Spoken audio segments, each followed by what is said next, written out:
person që arrestohet nuk duhet të kestrajtohet apo të torturohet.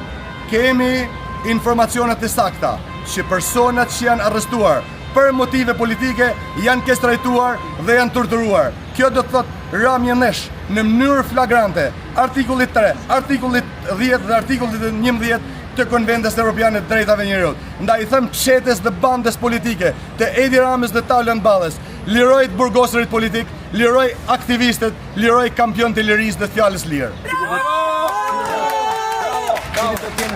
Që të ndërmeni ditën e sotme. Ne nga këtu televizin për Devullar Diri, ku diaspora, sepse është edhe autokolona tjetër që ka ardhur nga Zvicra, Italia dhe Greqia, që kanë udhëtuar nga jugu i Shqipërisë, do bashkohemi gjithë atje me mira shqiptar tjerë të diasporës që kanë ardhur nga ajri apo nga deti.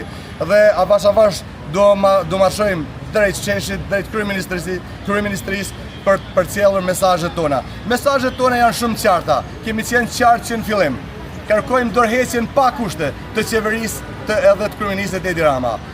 Kërkojmë mandatim të qeverisë tranzitore politike, që kjo qeveri tranzitore politike të mandatohet për procese demokratizuese të vendit. Siç e kemi thënë herën tjetër, ajo çfarë nuk ka ndodhur në vitin 1991 duhet ndodhë pikërisht në vitin 2026. Ta demokratizojmë Shqipërinë. Ta demokratizojmë Shqipërinë për Edi Ramën, për Partinë Socialiste, për gjitha partitë politike, për çdo shqiptar, sepse jeta në vend do jetë shumë më bekat në momentin që demokratizojmë vendin. Hapi rrugë proceseve demokratizuese Edi Rama. Bravo!